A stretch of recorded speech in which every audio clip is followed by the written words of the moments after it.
Good evening, everyone. Welcome to our board meeting. Could we all rise for the Pledge of Allegiance? I pledge allegiance to the flag of the United States of America and to the republic for which it stands, one nation, under God, indivisible, with liberty and justice for all. Megan, will you call the roll? Yes, Trustee Lautner is absent. Trustee Zora? Here. Trustee Council? Here. Trustee Sheehan? Here. Trustee Stewart is absent. Trustee Caputo? Here. President DeCipio? Here. A quorum is present, Mr. President. Thank you, Megan.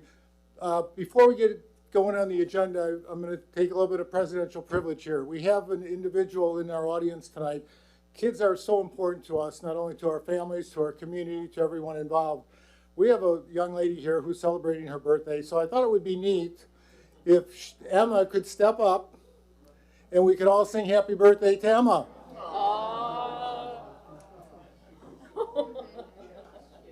Happy birthday to you. Happy birthday to you. Happy birthday, dear Emma. Happy birthday to you.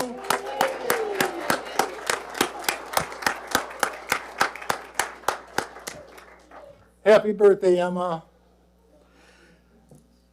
Okay, first on the agenda is swearing in of paid-on-call firefighter EMT Anthony Zito.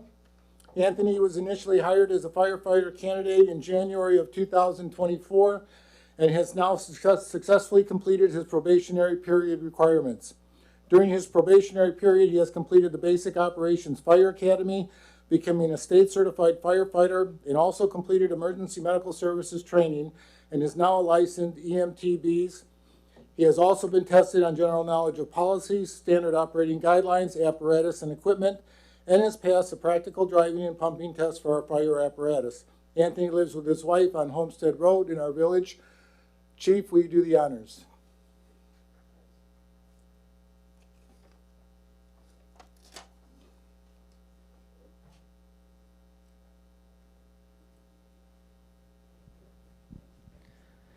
Good evening. First of all, we have a couple of events tonight. The first one being the swearing in of Anthony Zito, who has completed his probation. As the president said, he completed all of his requirements for probation. And just so you understand what that means, he went to the firefighter academy, the state firefighter academy. He had to go to EMT school. He ended up having to learn how to drive all of our fire apparatus, how to operate all of our fire apparatus, and he has done this all as a paid-on-call firefighter, which is very unique and very critical to our community. So what that means, it means it's not his full-time career. It means it is not where he is currently at in his life. He does it all in addition to, obviously, being married and having to support his family at this point and his wife.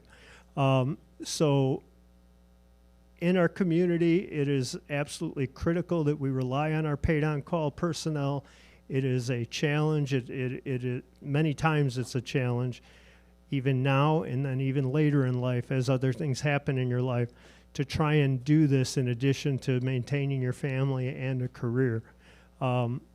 So going to the academy, which was, I believe yours was 2 nights a week and Saturdays, if I'm correct, it takes a lot to get through those several months of the academy, EMT school, and then just trying to get back in here with our officers and firefighters that are teaching him how to drive fire apparatus and operate fire apparatus. Again, doing that as a part-time or paid-on-call person is just extreme dedication. I'm going to ask Anthony if he can come up here right now and if he would like to bring his wife.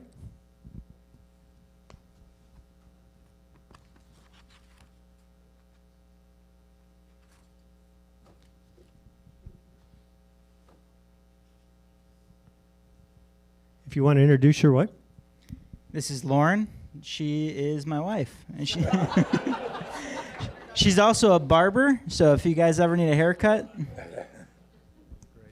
And then if Megan can come down and first we're going to have her swear you in, okay?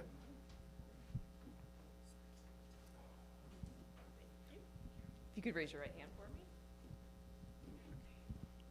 I, Anthony Zito, I, Anthony Zito, hereby do solemnly swear hereby do solemnly swear that I will uphold and defend that I will uphold and defend the Constitution the Constitution of the United States of America of the United States of America and the Constitution and the Constitution of the State of Illinois, of the State of Illinois, and I will faithfully carry out and I will faithfully carry out all the duties imposed upon all the duties imposed upon and entrusted in me and entrusted in me as a firefighter of the Village of LaGrange Park, as a firefighter of the Village of LaGrange Park, Cook County, Illinois. Cook County, Illinois. Congratulations.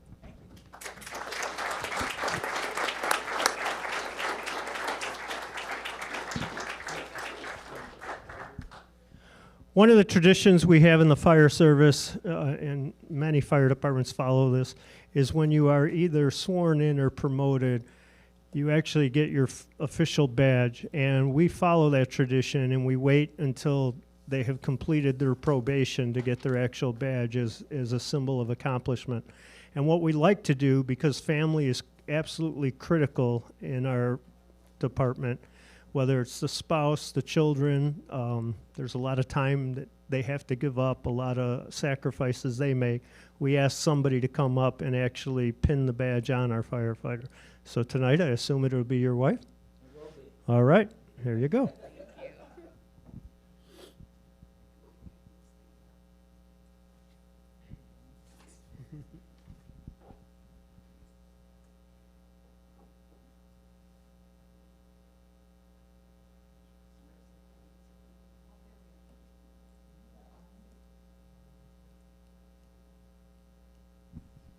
So he is officially all pinned and ready to go. Congratulations.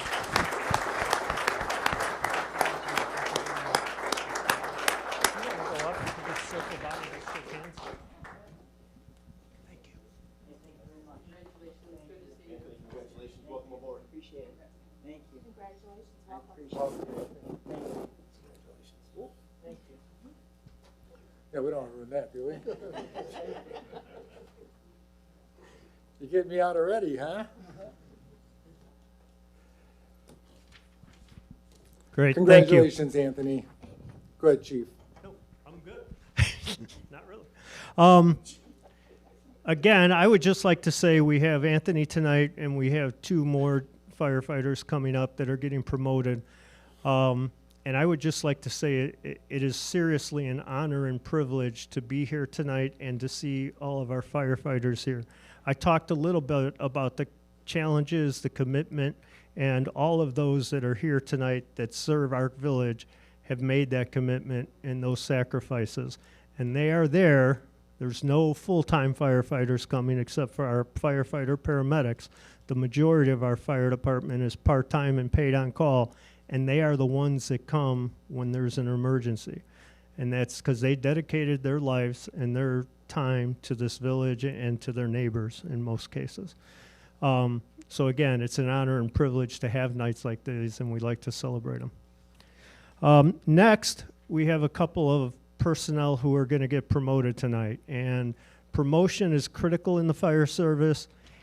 It shows that you have improved and dedicated yourself to learning more, to offering more, to maybe testing better, to really show that you've excelled in your craft and actually, want to be a leader and to take that next step of a formal leader.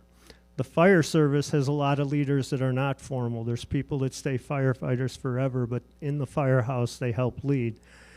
The promotions tonight, one person being promoted to captain and one person being promoted to lieutenant, are just a testament to take that formal step and take on more responsibilities of the personnel below them, of the task at hand, of supervising people, of operating the fire department.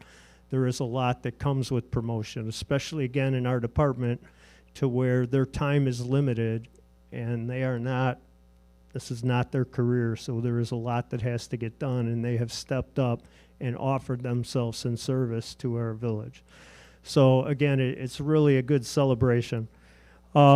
First, I would like to have Chris Baudler come up, who is being promoted to captain. Who is Emma's dad? I'd just like to say a few things about Chris Baudler. We did put a presentation together so you could see why he shouldn't be promoted of past picture. No. No.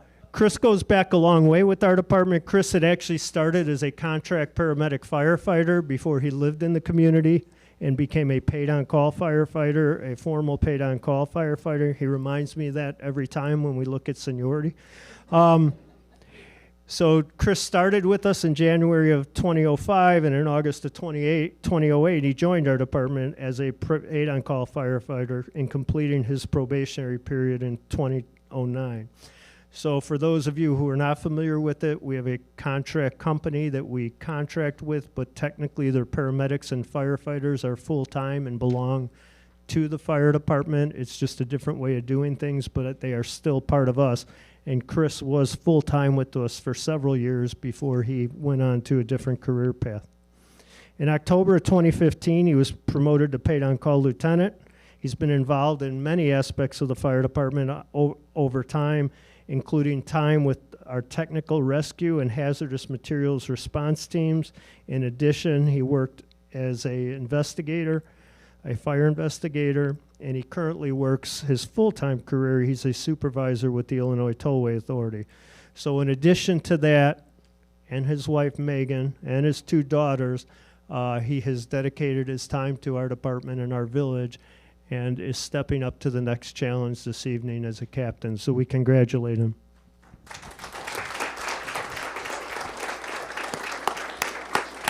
And then we'll go ahead. Why don't we bring everybody up before you get sworn in if you want to introduce your family? You've already met the littlest one, the birthday girl. It's Emma. And I have Abby, and then my wife Megan. And then also in attendance my father Alan and my mother Linda. Okay, we'll swear you in. You could just raise your right hand and repeat after me. I, Chris Baudler, hereby do solemnly swear that I will uphold and defend the Constitution of the United States of America and the Constitution of the State of Illinois, and I will faithfully carry out all the duties imposed upon and entrusted in me as a fire captain of the Village of Grange Park, Cook County, Illinois. Congratulations.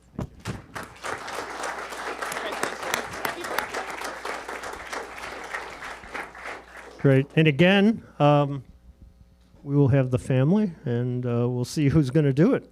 They're both going to do it. All right. I'm not going to pick that one.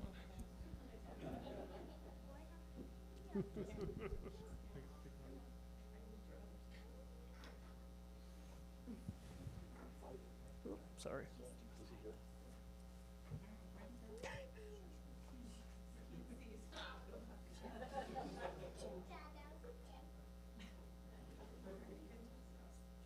Great job. I kind of alluded to it, but I did want to mention a couple things. Chris, I was only the fire chief here for 4 years when Chris got hired, so I was kind of new at this. Chris had a couple of great partners, one in particular, Dan Bink, and boy, did they like to have fun and drive me crazy. They were always very nice and very cordial, but they did some unique things that just surprised me and put me a little bit on edge at times. But I got to tell you, it was all in fun. It didn't really harm anybody except maybe me at times. But we had a lot of great times, and we hope to continue doing that. Obviously, he has a lot more responsibility in his life and a lot more responsibility in his new position. But it just was a lot of fun. We won't go any further. But again, thank you very much. And once again, congratulations and thank you. Thank you very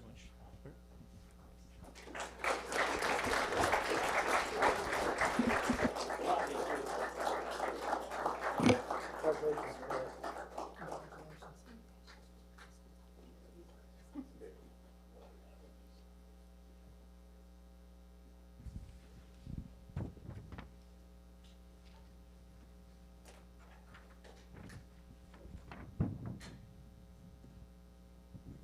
Thank you.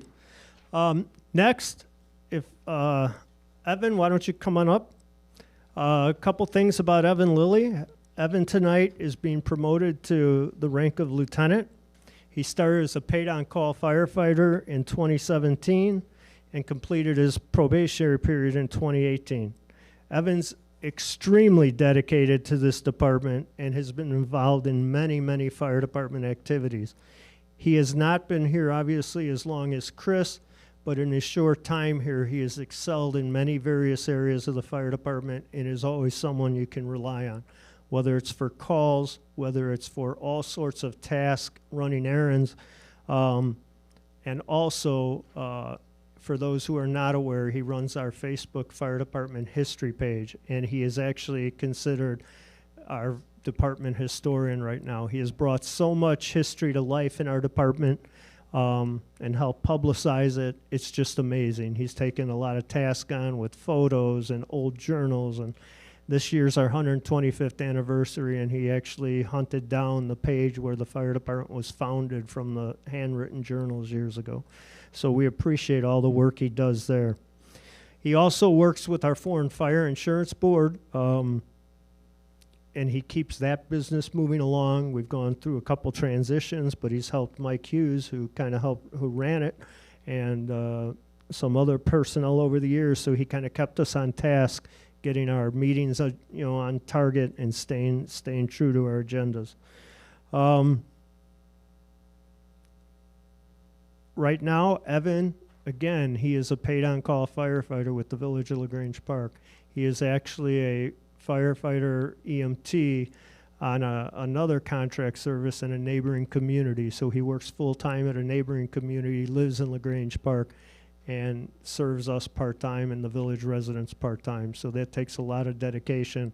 And as I said before, he has stepped up to take on more responsibility, which I know he's eager to get it. We probably don't give him enough stuff to do. He's the person a lot of our officers, when they don't have time, rely on Evan. Hey, can you run here? Can you do this today? All sorts of stuff. So again, I'm sure he will excel at his new position, and we appreciate his dedication.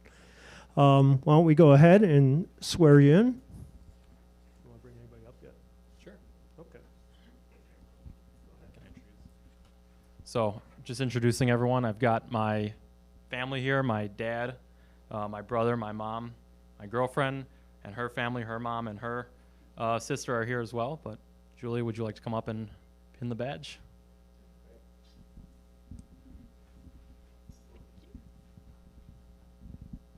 You could raise your right hand and repeat after me.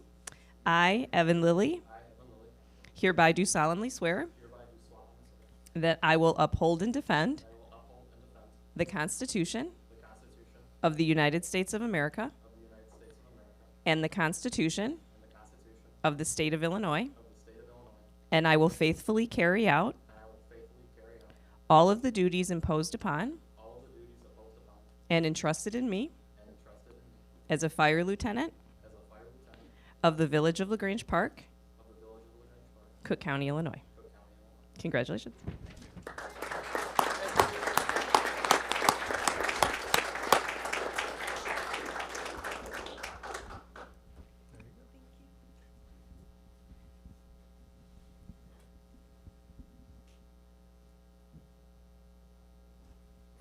Once again, congratulations.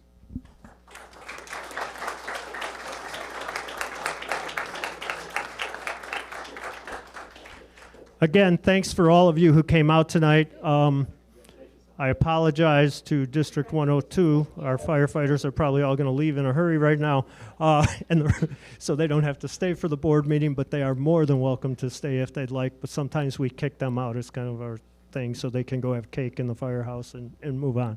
But again, thanks for those of you who showed up tonight, and congratulations again to Anthony, Chris, and Evan. We greatly appreciate it.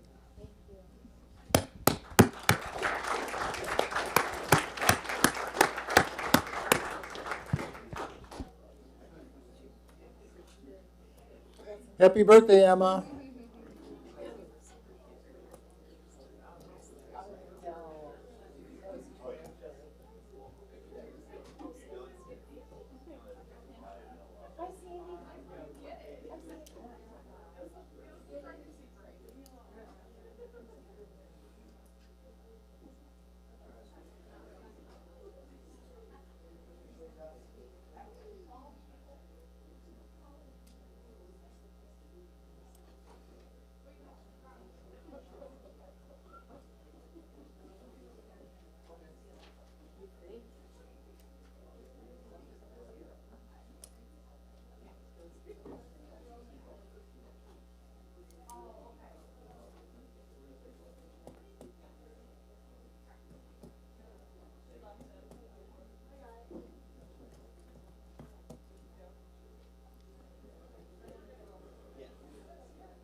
Okay, so moving on with our agenda.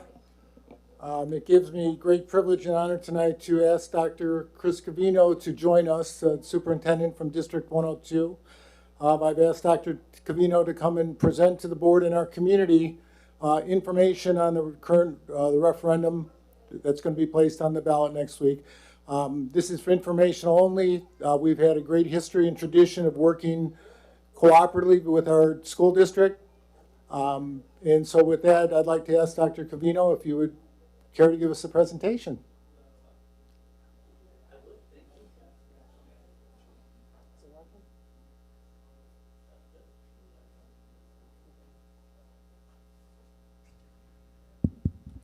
Thank you. I do want to thank all the members of the board for this opportunity. Over the course of the last 6 months, really, we've been doing everything we can to call attention to our school district and some of its needs, and some of the ways that we, as a community, have come together to recommend some potential changes for the future through funding based on a referendum that will be coming up here in 7 short days. So if I can, I have a slideshow presentation. I also have other handouts too in case anyone wants to take one home. But everything that I'm going to present tonight, and I do appreciate the plug as very informational, can be found at, and the committee came up with this, catchy renewd102.org or renewd102.com. All of the information is there. And I'm going to jump in with kind of how we started. Approximately 1 year ago, this April, we decided that we were going to update the strategic plan for the school district. It was time. The old strategic plan had made its way, survived COVID to some extent, but really had needed a refresh. So one of the things that I was tasked by our Board of Education to do in April of last year was facilitate a community-based strategic planning process, which we engaged in really starting in earnest in April. And with the help of approximately 125 community members, we came out with this 6-point strategic plan. It addresses community engagement, involvement and investment in staff, financial, fiscal responsibility, educational programming, equity, including access, opportunity, and belonging for all students.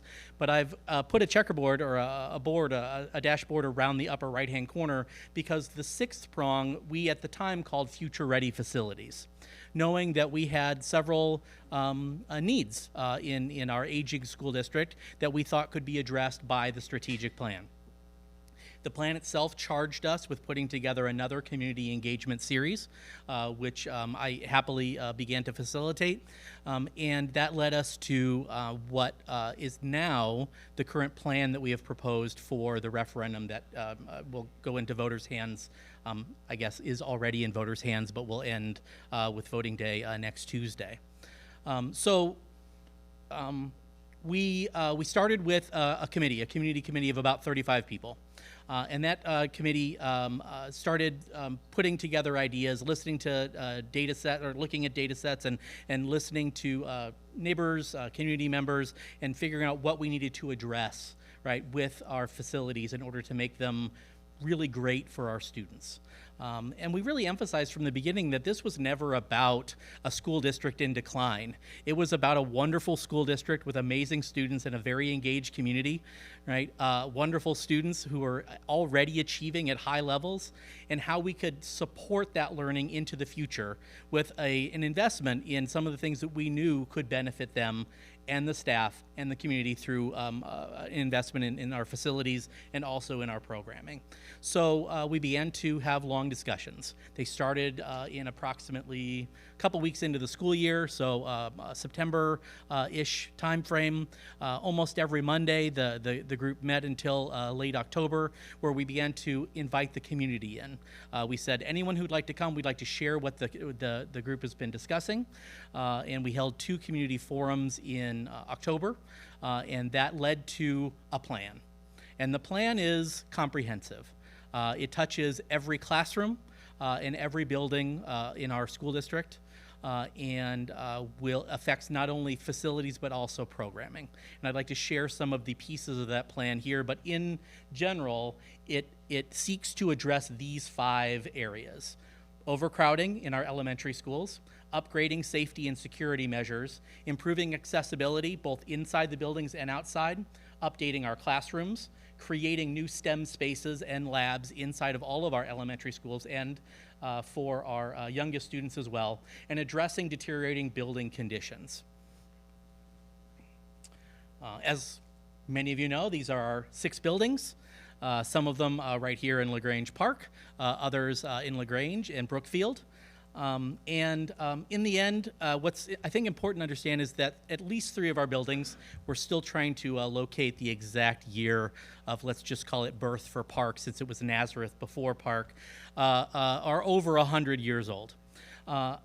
We have plumbing systems that are in need of repair. We have aging electrical systems. We have antiquated safety and security and communication systems inside of our buildings. Some of the pictures that are represented here are just a few areas that we've highlighted in some of our presentations that would be in need of updating. The last bullet point, though, is interesting because we had our current architectural firm, STR, do a facility assessment for the district and give us an assessment of what we should be spending on repairs and updates just from an infrastructure standpoint for the next 25 years. Their analysis provided that within the next 5 to 10 years, we have approximately $35 million worth of repairs. When we look at roofs that need fixing, we have foundations that need shoring up, we have tuck pointing that needs to be done, we have plumbing systems that need to be swapped out, we have HVAC systems that were purchased and were great in 2003 and now are coming due. We replaced Barnsdale's chiller last year. Congress Parks, although not in this community or not in this village, will be replaced for the upcoming year. Several units on the top of Park have also been replaced in the last few years. So these are some of the ongoing repairs that the district has been facing without a larger influx of infrastructure funding. So we really do have real needs. We have large classrooms, but more than large classrooms, what we have are large instructional spaces. So when you think about our classrooms, you know, we're sticking to what our board's recommended classroom sizes are, but that doesn't affect when you have students who need reading intervention or math intervention or any of the types of pieces that are outside of the traditional classroom space. So what we're talking about are, for the most part, hallways where we have teachers now seated, speech-language pathologists that are working on rolling carts. So we would just like to, what's part of this plan, right, is making sure that we have instructional spaces that are good for the students, good for the staff, and work for what they're designed to work for. We don't have STEM labs in our buildings. We have a historically and traditionally great place in Barnsdale called the Science Center. Right, and I know that there have been a lot of questions about what happens to the Science Center in this conversion. And the short version is that the Science Center as a entity, right, is repurposed, so ceases to exist as the Science Center and is moved to each of the elementary buildings. Right now, our students experience science in the Science Center, hands-on science, approximately 3 to 6 times a year, depending on their grade level, right? And part of the discussion of our community engagement group over the course of the entire time we were talking was how they wanted to see more STEM and more science. Right, it's one of the other reasons that we've now doubled the amount of science hours at Park, leading all students into LT next year. Also social studies, they got half the number of hours that every other feeder district had up until right now. So next year they get the same amount. So we're already altering and putting an emphasis on science education, which was a real emphasis of a lot of our discussions. So I'll talk a little bit more about these STEM labs and how they're a part of this larger overall plan. We have generally poor accessibility in some of our older buildings. While chair lifts are usable, they also get in the way of lots of students getting up and down stairs. They move very slowly, and to be quite honest, they break on a regular basis. So you'll see within the plan that there are actually 2 elevators, one for Cosset and one for Ogden School, both as part of the plan. In addition, though, and we'll see this in a second, there are other accessibility issues that have to do with door handles and levels of how high playgrounds are. Forest Road School itself has a very interesting playground structure where you can't even access it unless you can step a foot off the ground, which some of the students who have limited mobility have trouble doing. So we have some ways that we'd like to improve accessibility in this plan as well. And then we also just want our instructional programming to match what every other kid has who's going to Lyons Township or Nazareth or any high school that they choose to go to.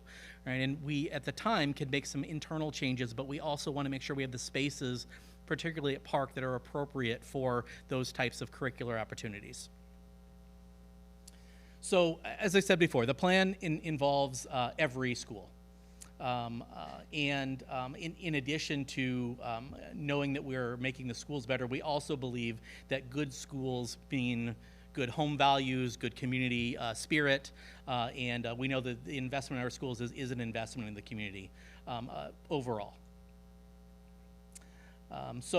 Just a couple pieces. This is actually the plumbing track area inside of Cosset School. We put it there just because it's one of the most interesting looking spaces. If you don't know what you're looking at, most don't. And even the plumbers who come out have a really hard time getting 15 feet into that plumbing track to try and repair things that are behind walls. So there are some pieces that are just aging over time that we need to continue to work on. This is a bit of a chart just to break down those 5 key areas and where it affects each building. So when we say every classroom, every school, a black dot means that work will be done in this area at that school. So updating safety and security infrastructure and systems just in general. Installing secure doors and locks. Doors that are not made out of wood that was produced beautifully in the early part of the century, and doors that are fire rated. These are things that if a school were built today would not be legal to put into a school. We want to make sure our school is as safe as possible, and some of those fixes are relatively costly. We need to have an integrated security system and messaging system where classrooms can talk to the office and the office can talk to classrooms, and we can have push-button systems for calling for emergencies. We want to build new secure entrances. Forest Road is a perfect example of this. When the building was designed, I'm not sure what the thinking was, but typically you don't put a playground next to the main entrance of a school, right? When you want anyone in the community to come in, that's not where you put where your kids play, right? Because we want to have a secure check-in system for all of our buildings, right? So part of the planning or thought process is to actually move the entrance to Forest Road to the Forest Road, the street road side of the building on the other side. And actually to add on, you'll see with the next one, a cafeteria in that area where some of the playground is. So this is just safe and secure schools pieces. As far as accessibility is concerned, I mentioned elevators. Each school would receive a new playground structure with new equipment. Cosset is a little bit different because they already have an existing relatively new structure, although they are adding a swing set. Every other one would be replaced, and we would have a safer, softer, accessible flooring. And then as far as reducing overcrowding, we would be touching each and every classroom, right? So we're talking about replacing carpets, replacing lights with new LED lighting that both saves money for the district and the community, but also provides better lighting. Furniture that is flexible, adjustable, chosen by the students and teachers. We already have some samples in some of the park classrooms. And then back to this, we would be moving, because we'd be moving our 6th graders from the 4 elementary schools to Park to make it a middle school model. And for those that may not be familiar with, if you're reading educational journals 30 years ago, and I'm guessing that some people in the room might have been, you would have started to see a national movement, middle school movement, where students, our schools were being developed in 6, 7, 8 models. We believe that this is the type of model that will be better for our students in general. Not only does it create a longer pathway or runway to get to high school, but it also provides them accessibility to a number of things earlier, more language earlier, ensemble music earlier. They have elective choices that they can actually start exploring that pair exactly with Lyons Township choices. So part of this construction would be adding classrooms to Park to move 6th graders over to the building. In addition to that, or what that does, is it makes sure that we build most of our classrooms in one space, which is the most fiscally responsible thing to do, while we renovate the inside of the other classrooms that are vacated by 6th graders leaving. So the idea is to take 2 classrooms together and build a comprehensive STEM lab in each of our elementary schools, and to create a special, in the same way that students go to art and to music and to PE. In addition to a curriculum that is every day, they would have a paired hands-on experience that's at least once a week, if not twice a week, depending on a curricular revision, which we would have planned for 2 years from now.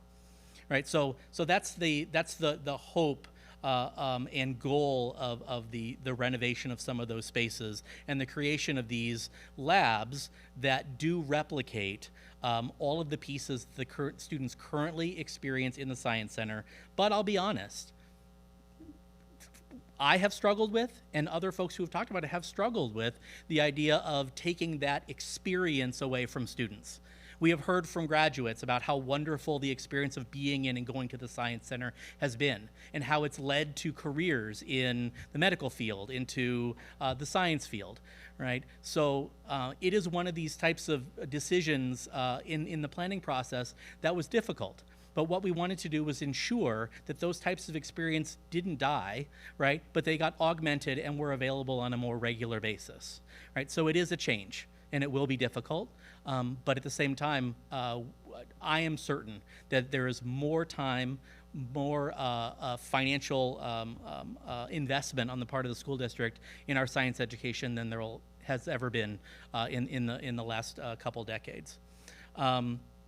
In addition to these pieces, we want to expand cafeteria space. I don't have the pictures up here, but Forest Road eats in the gym, except for a couple kids.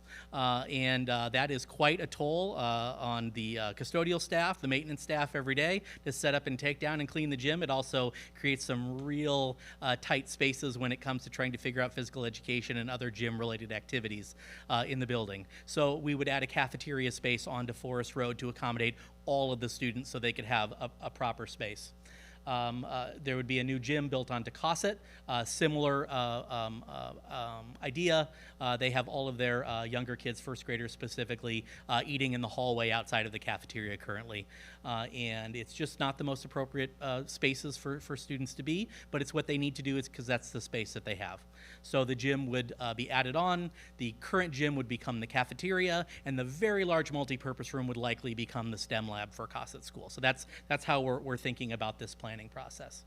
We would build some additional classrooms, particularly at Barnesdale, where we would replicate a kindergarten-specific STEM area, move art and music out of the lower level, have another room for potentially expanding preschool programming, and then have an additional room that we can use in case there is an expansion of kindergarten. We have 10 sections now. It looks like we'll have 10 sections next year, and we look pretty flat as far as that's concerned, but we've always been surprised. We can certainly also move one of our connections classrooms from upstairs, where they have about 600 square feet, to a new classroom, which would be about 900 square feet, which would be far more appropriate for a special needs classroom of that kind. We want to update all the bathrooms. There are some that are worse than others, some that smell worse than others. The bathrooms are in many of them are in need of not only repair but updating. And then Forest Road is one of our only buildings that doesn't have a dedicated music room right now for the students in orchestra and other music-related programs. So that would again be part of the replacement of the 6th grade classrooms in addition to a STEM lab. you can't really see this, but again, renewd102.org or .com. This is like a layout of what our expected costs would be associated with each of these major projects, broken down by priority. Not priority from this first, then that, but the 5 priorities that were laid out at the beginning. You'll see at the top, $20 million right off the bat goes to the most critical infrastructure pieces. This is what we believe that we need in the first 5 years, starting now, in order to make sure that we have our buildings are in the type of shape where we're not worried about them significant repairs. We currently spend approximately $4 million a year in our budget in updates and repairs. That exceeds what most school districts of our size spend in just repairs. And we have not had a building-related referendum since 2003, when Ogden School and Congress Park both got 2 additional classrooms and an HVAC system was put into the district. We did have a referendum in 2016-17 where the money went directly into the district's reserve funding in order to come up to compliance, which is 25% of total expenditures, right? So if you're thinking back to other referenda, that was a one that was just a business or a related referendum, not a building or an ed referendum. So when it comes to costs, all of that put together, we estimated around $82 million. If you were in one of the meetings when we started talking about all of this, people were pie in the skying every single thing: build a new school, knock down park, build another middle school, make 2 middle schools. Those numbers were exceeding 114, 120, 125 million dollars. We cut out a lot of the pieces, and we really tried to make sure that the plan optimized the space that we currently have. So that's why adding on to park and building inside the existing buildings, for the most part, is where you see a good deal of the investment going, in addition to just the general infrastructure repairs. So I shouldn't say this as a person who leads a school district, but because my math skills are not great on the fly, I like to use the center row as an example. If you have a home that is valued at about $500,000, the yearly change to your tax bill starting in about 12 to 16 months would be about an increase of $532, approximately $44 a month.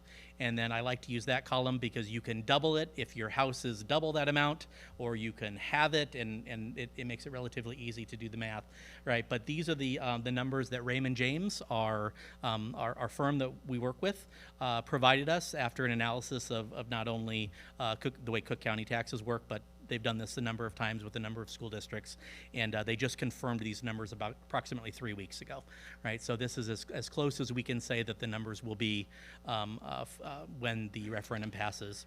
It is an increase, and that would last 25 years. It's a 25-year bond, and current district bonds that were executed in the past will fall off over the course of that time as well, and the Board of Education will need to make determinations about how to reassess those bond values.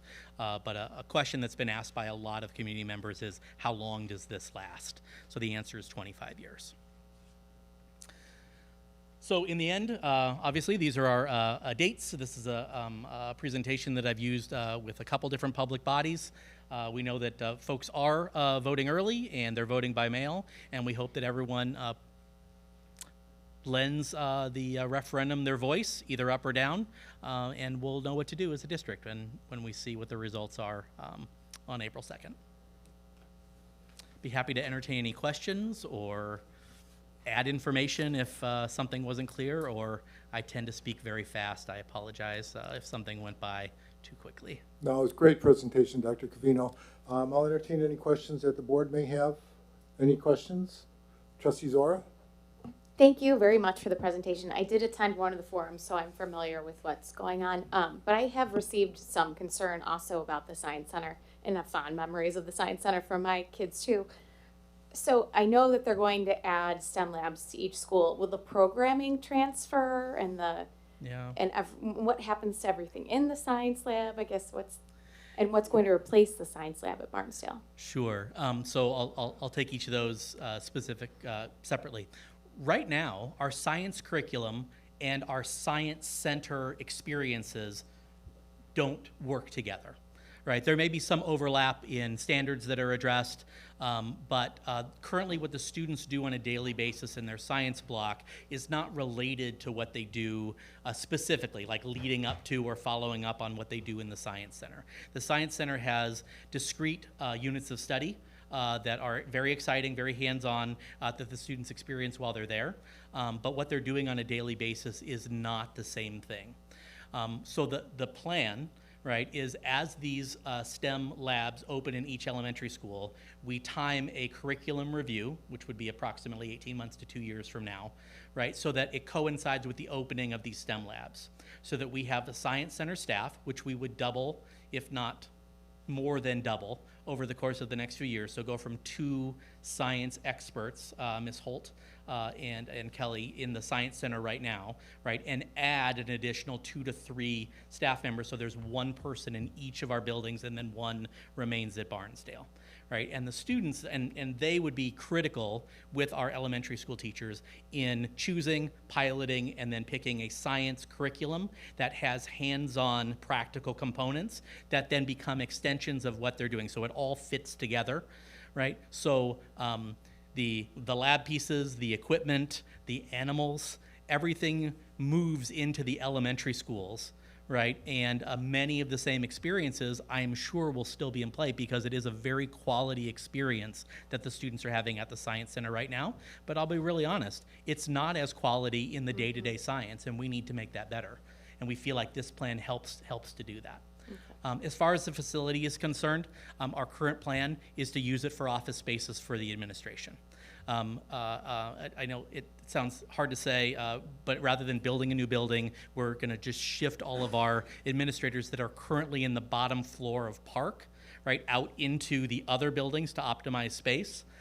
So some of them, including probably myself, will go over to Barnesdale in part of that space. As a way to use that space after we move everyone to the elementary schools. I know it's also been addressed, you know, what about the house on the corner? Like there have been a number of questions. That house has a wonderful sprinkler system, and that's about all that's functioning in there right now, and probably will be removed and turned into a playground space for the Barnesdale students over the course of the next few years as well. Did I get all 3 there? Yes, Okay. I think you did. And then my other question, so if this passes on Tuesday, then when will the implementation of constructions begin? Great question. So we have a small team that are interviewing construction project managers about 2 weeks from now. We haven't yet received bids. We put an open RFQ, RF. I forgot the last letter. Anyway, a request for people to say, we'd love to do the work with you. And we're receiving some responses. Those are due by the end of this week. We will then go through their answers, pick out those that seem like they would be qualified to do the work, interview them, give them some of our parameters. Like, we don't want you moving kids. We don't want trailers. We need timelines that fit approximately 3 years worth of construction. Once we select that managing group, which we'll bring to the board as a recommendation, our board as a recommendation at the end of April, the two board meetings for us from now, we will then launch into designing bids and figuring out exactly how all of these planned pieces will become a reality. I would anticipate that if all goes according to plan, and we all know that everything always goes according to plan, we would have approximately a 3-year window starting this coming winter and finishing about 3 school years after that. So anyone who's asked, we've said your current 3rd grader will likely be one of the first 6th graders at Park, but we already know that we have supply issues that we've run into, even doing some repairs right now for buildings, some door pricing that didn't go our way, you know. So we'll work through the pieces that are critical to making the plan come together, but approximately 3 years. Okay, Thank you. Trustee President Caputo, did you DeCipio? have a question? Yeah, go. Did you have one? Yes, hi, Dr. Cavino. I've been a resident in town for about 22 years. I know that, and I've had kids that went to Forest Road, so I know the school, and I know that expanding, you got more and more kids going there now. But I'm just concerned as a taxpayer. We pay a lot of money already for these grammar schools, more than any other line item on our tax bill, and I'm just curious or questionable as to could we have allocated more funds to capital improvements over the years. I kind of feel like these bathrooms we knew were older. Why didn't we address these sooner? And couldn't we have taken care of some of these items that are on this list? And now we're going to ask some of these taxpayers now to pay even more money annually than they're paying on the biggest bill that we're paying in our community. So I'm just looking to see if there's any way we could skin the cat and fat and try to, allocate additional dollars to make it more affordable moving forward than it already is for all of us people that live in this town. I'm extraordinarily sympathetic, and I'm not the type of person who would ever pass the buck. So we need to figure out where we are right now, right, and figure out what we need to address the current needs. I cannot speak to the decisions that were made. This is my second year on the job, so I can't speak to the decisions that were made at a different point in time. But I can tell you that if you go to our business page and take a look at all of the information there, what you're going to see is that the district has been fiscally responsible, has passed balanced budgets, stuck to them for several years now. The referendum that was in 16-17 was, I believe it was $3 million, and that was, again, to bring a reserve fund up. We do, on a regular basis, spend between $2 and $4 million performing upgrades, right? So it's not as if those types of things aren't happening. We are just at the point where the needs are far outpacing the money that we have on hand on a year-to-year basis. Some folks have asked, well, what happens if it doesn't pass, right? And the answer to that question is we keep teaching kids the way we're teaching them now. They're getting a great education, and we have to start prioritizing what things we feel like need the most significant repairs, which is a really tall task when there are so many of them.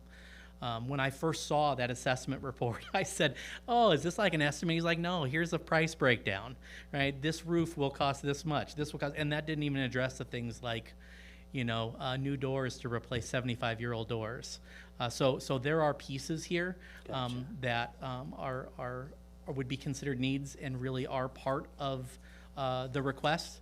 But I would be the first one who will tell you that we know it's an ask, and we ask humbly because we wouldn't have come to this if we didn't think that it was really a need.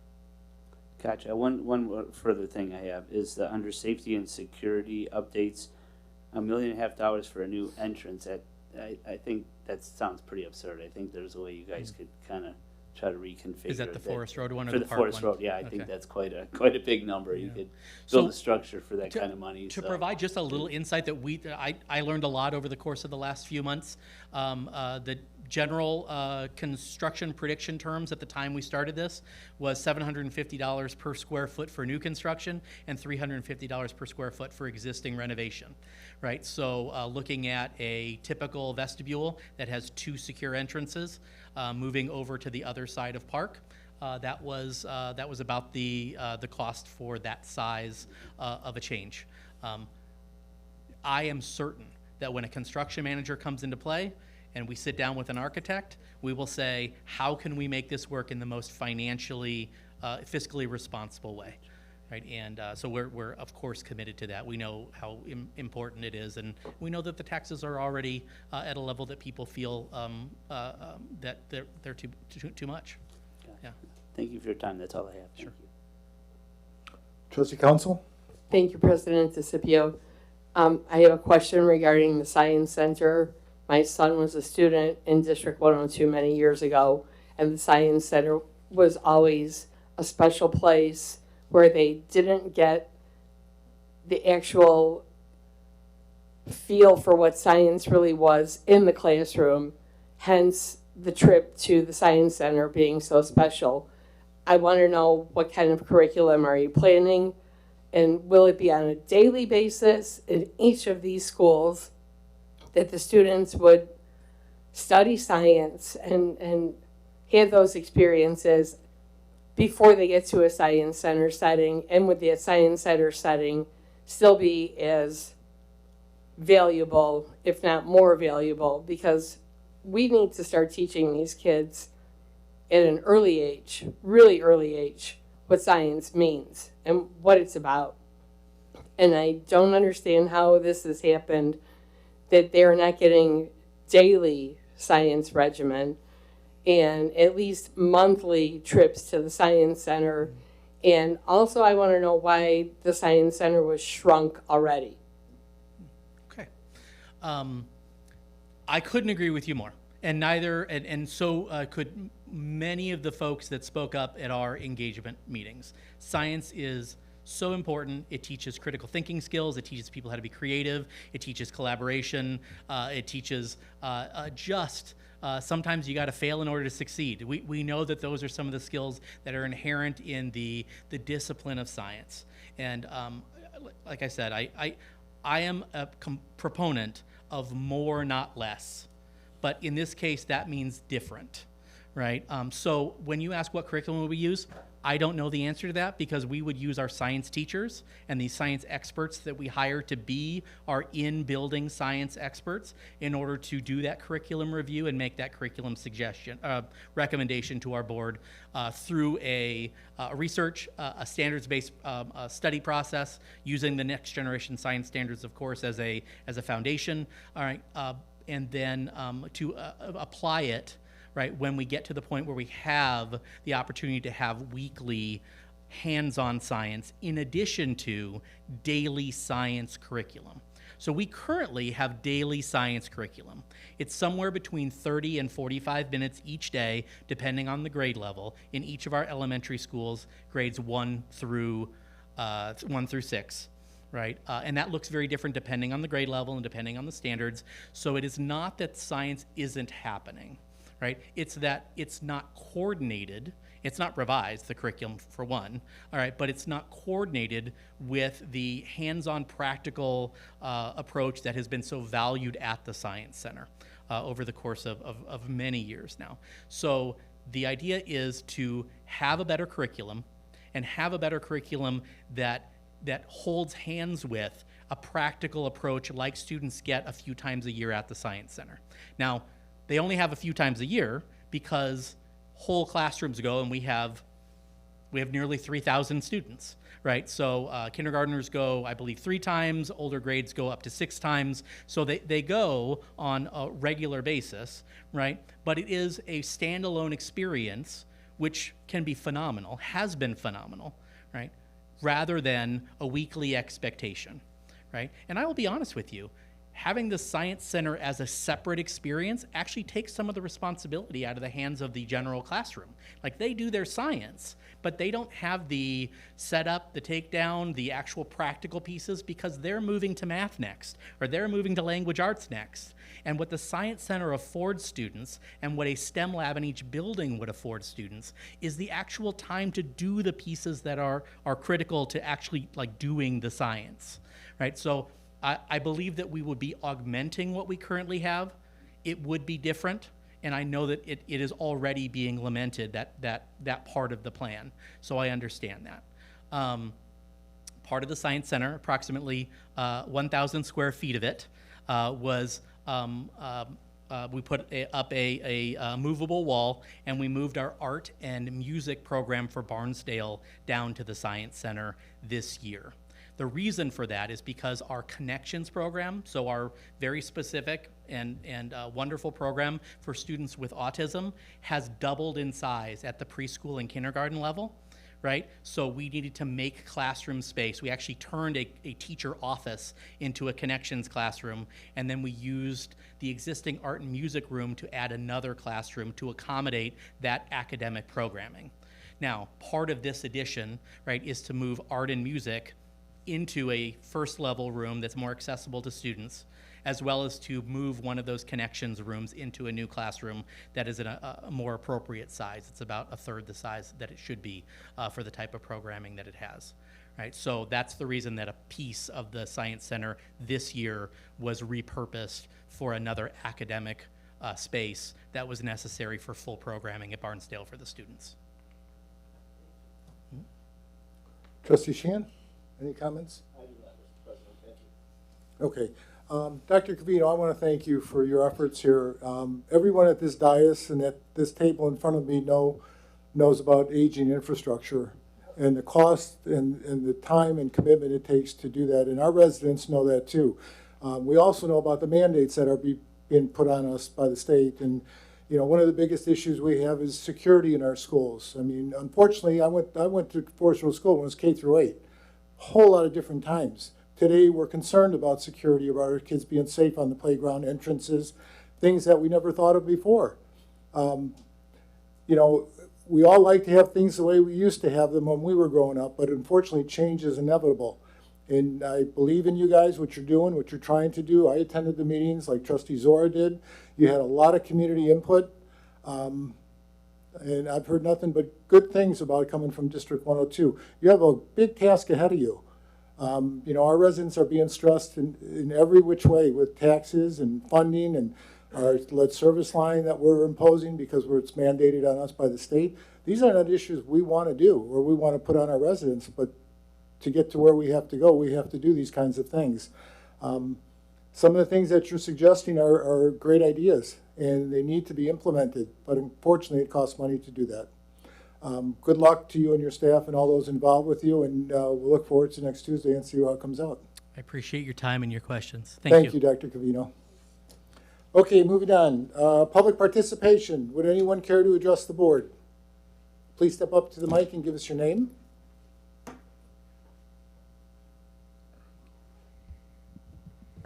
right. Hello. Good evening, everyone. My name is Alexandria Zuck. I'm a resident of Grange Park, and I wanted to take a moment to just say, first off, I do support the Renew 102 initiative. I believe that I am one of the people you might have been referencing when regarding pursuing a medical degree because of their participation in the Science Center. I feel that a large part of that is due to the core memories I was able to form at that facility. I do believe that the maintenance needs of our district's aging schools must be addressed as soon as possible. However, this should not come at the cost of the community's invaluable resource, the Science Center. You did not mention a STEM lab for our youngest students in kindergarten. Expanding the kindergarten availability for space is brought up in option C, which I didn't see the options listed here, but I saw in some of your previous literature. STEM labs and moving the 6th graders is also addressed in option A without needing to move your offices. That wasn't addressed till option B. So I think that there is room to have both. So since its founding in 1990, the Science Center has been able to engage the children of the district in a way that is wholly unique to our community. It provides early childhood exposure to STEM learning principles for both current and incoming students throughout the district. For generations, it has been a cornerstone of learning which founded many returning residents' love of science.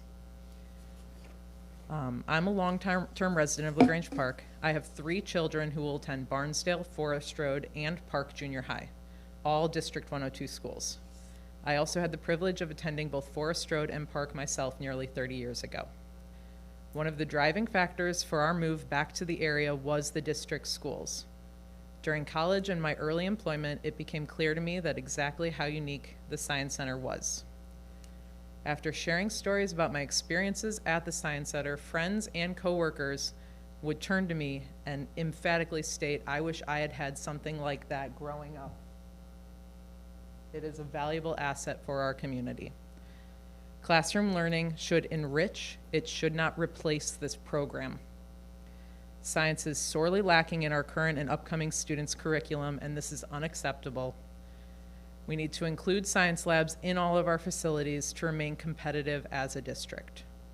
This should not come at the loss of the Science Center.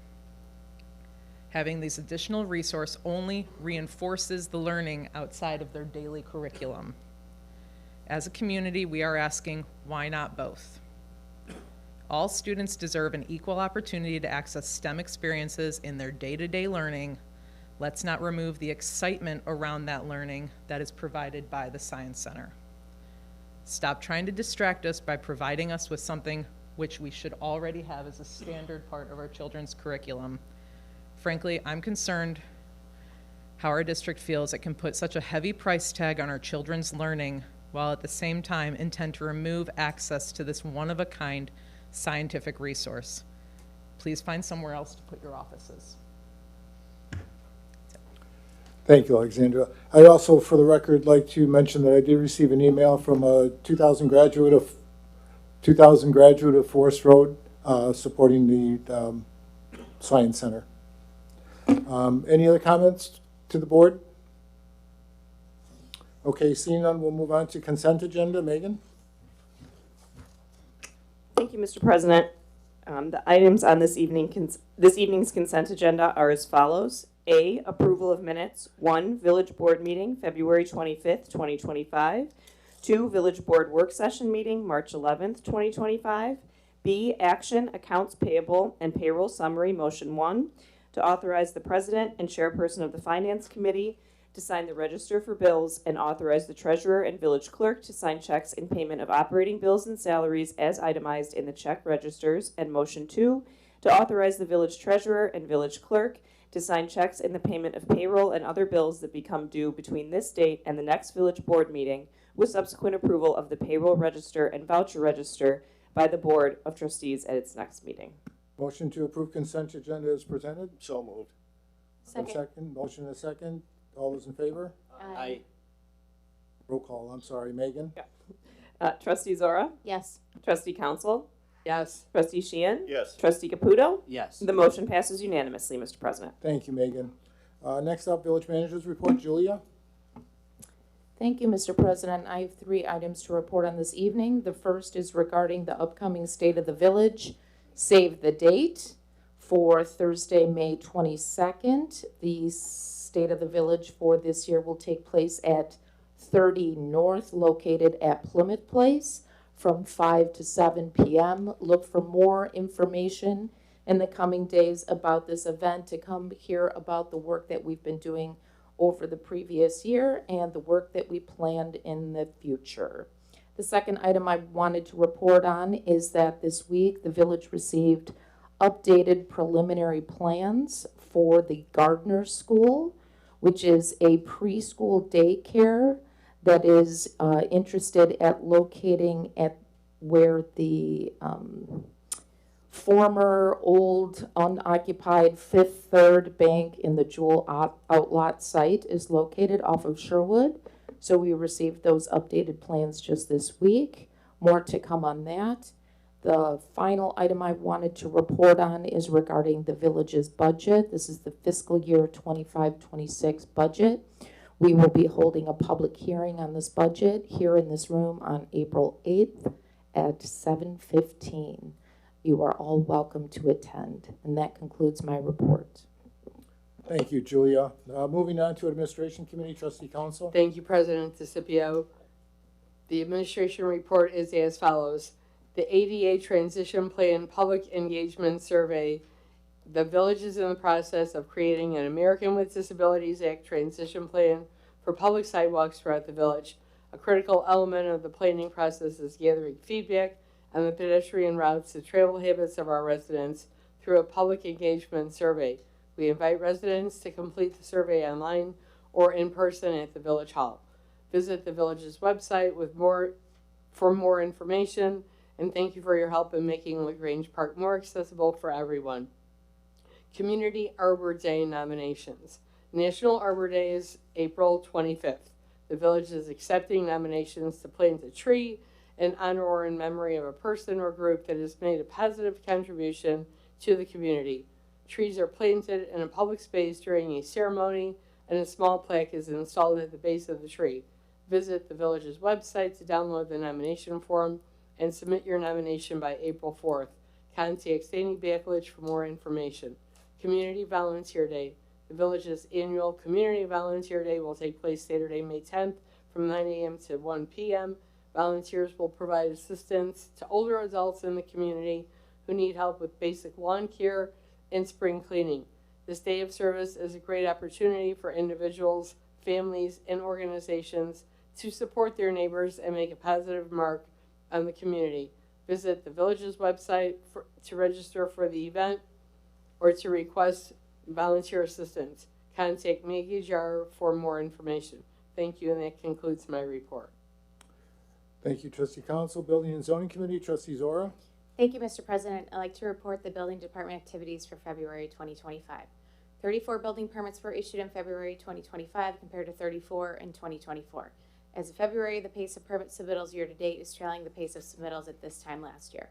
Estimated construction costs for the last month were just over $2.2 million, which is considerably more than the $779,328 that was realized in February 24. The increase in construction costs can be attributed to a significant residential addition and renovation project valued at $1.12 million. Permit fees collected last month were just over $44,000, which is more than the $14,843 of permit fees collected in February 2024. 73 building inspections were conducted this past month as compared to 127 in 2024. One was not approved. The reduced number of inspections this year can be attributed to the numerous signage and wayfinding inspections that occurred at Plymouth Place in 2024. 10 new code enforcement cases were recorded last month.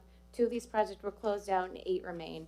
8 citations for code violations were issued in February 2025. The violation will be resolved through the administrative adjudication process. And then I have 2 items for discussion and action. The first one is one that we do annually. Each year, Jewel Osco erects a seasonal greenhouse in their parking lot at 507 East Woodlawn. Jewel is requesting to install the 1,248 square foot, 26 feet by 48 foot greenhouse structure along with an 864 square foot shade structure to house decorative plants and vegetables. If approved, the structures will be constructed in late March and remain through June. The village board has approved Jewel's request for temporary use permit to operate the seasonal garden center in the past years. Temporary use structures are regulated by section 153.195 of the zoning code, specifically section 153.195C8 permits tents and commercial districts for up to 14 days.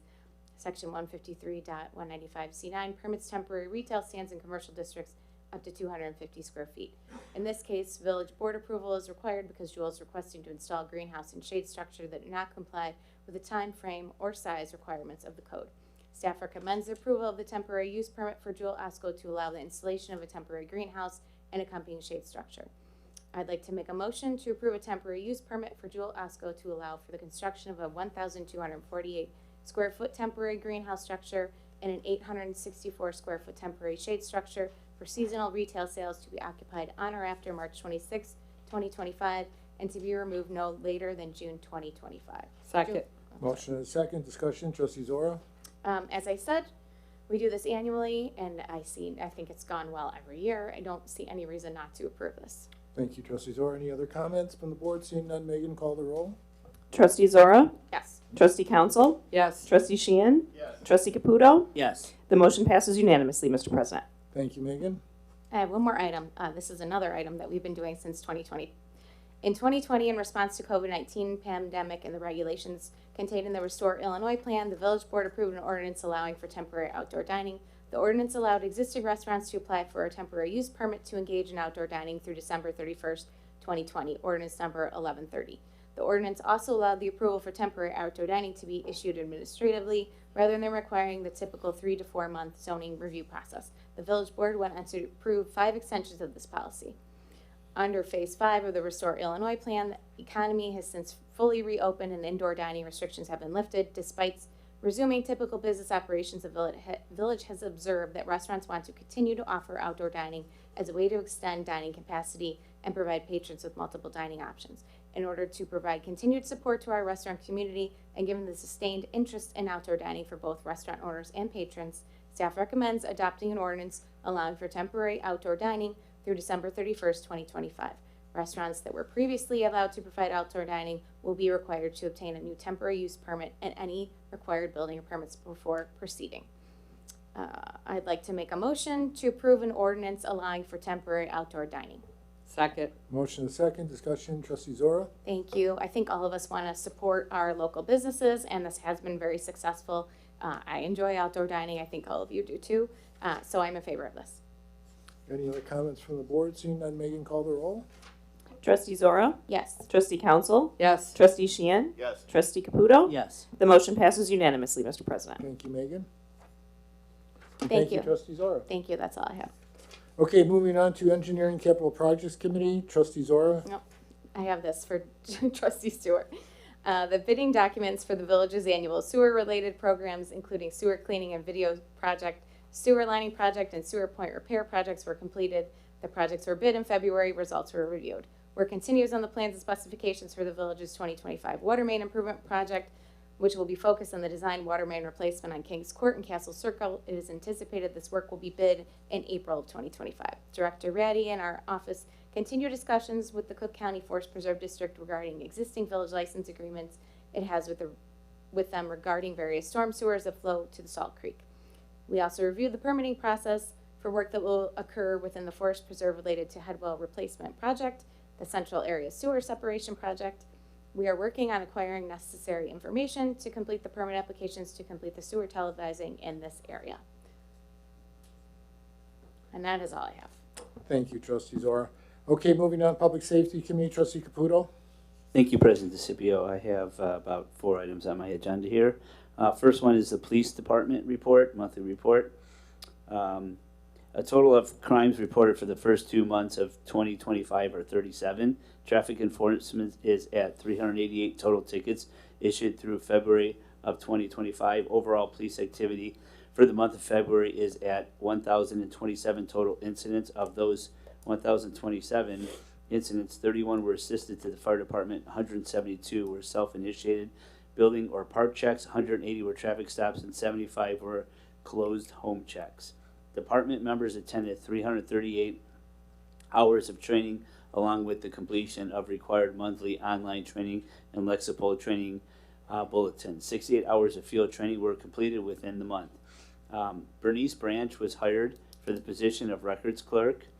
Our department took professional photographs for the first time in 5 years. Sergeant Griffin and Detectives Spurgash attended the Illinois Special Olympics kickoff in Bloomington, Illinois. Chief Contois held a quarterly meeting with police department and admin staff to discuss current and upcoming changes in Illinois legislation, along with departmental changes. And mark your calendars and do not miss out on the upcoming police department special events. Drug Take Back Day, which will be April 26th, 10 a.m. to 2 p.m. in the Village Hall lobby. And the Grange Park Police Department is coordinating with the U.S. Drug Enforcement Administration will host a national Drug Take Back Day. This program offers a safe, convenient, responsible means of disposing unwanted or expired medications. Please note only the drugs in pill form will be accepted, no liquids. Please empty all drugs from their original containers, bottles, or blister packs and place in a sealed baggie for drop-off. If you can't make it on the 26th, a permanent drop box is located in the Village Hall lobby with a drop-off access during regular office hours, 9 a.m. to 4:30 p.m. The Polar Plunge for Illinois Special Olympics. The event will be taking place on Saturday, March 22nd at the Oak Brook Bath and Tennis Club.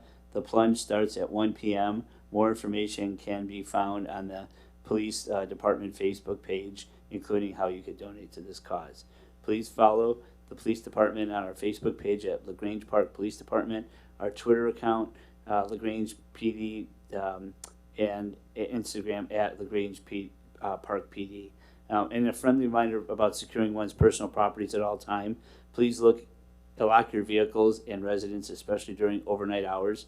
If you're going on vacation, please utilize the new online vacation watch portal, frontlinepss.com/LaGrange Park. or log onto the village website and access the portal under the police department page.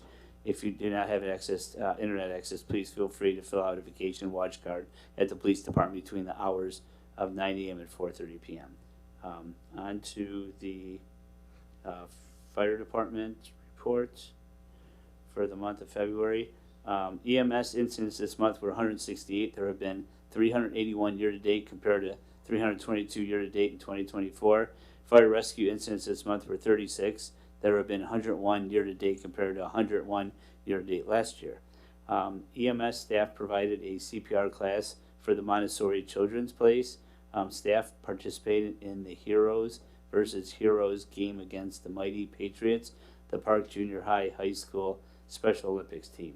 Personnel participated in a rescue task force training at Grange Hospital, and personnel completed a remodeling of our Fire Station 1 day room and kitchenette. Special thanks to the PM and FFs, Jim Tolf and Paul Eggerdling, who did most of the cabinet working and painting. The Fire Department Association sponsored our annual appreciation dinner, and a retirement gathering was held for firefighter EMT Mike Hughes.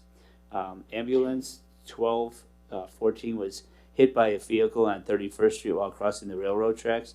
The driver of the other vehicle hit the accelerator instead of the brake and tried to go between the ambulance and vehicle next to it, striking the ambulance and the other car. All radios were reprogrammed during the month to accommodate Brookfield and other communities changing to a different radio station. And duty officer and chief assisted Plymouth Place with IDPH required night evacuation drill. I have a couple incidents of interest. On Saturday, February 1st at 11 a.m., we responded to a report of the smell of something burning in a home in the 500 block of Newbury. Personnel investigated and identified a problem with an electric fireplace in the basement. On Wednesday, February 5th at 1:15 a.m., we responded to an engine-in-chief to assist Brookfield with a garage fire. The fire spread to a boat stored in an adjacent yard. And the final item was on February 5th at 1:29 p.m. We responded to the 700 block of Barnesdale for a small fire in the front yard that appeared to be caused by extension cords. A couple other items on the agenda are as follows. This is in regards to the fiscal year 25-26 additional authorization of full-time police officer position. The fiscal year 2025 draft budget includes one additional authorized full-time police officer position along with the associated funding. While the police academy start date for the potential new hire is set for May 5th, in the upcoming fiscal year, the required state power physical agility test is scheduled for April 16th, which falls within the current fiscal year. To align with this timeline and ensure a smooth onboarding process, I'm requesting authorization from the board to hire this officer approximately 3 weeks prior to the beginning of the fiscal year 25-26. I have discussed this matter with Financial Director Knoller, who confirmed that the projections for the fiscal year 24-25 budget already account for this additional position effective April 1st.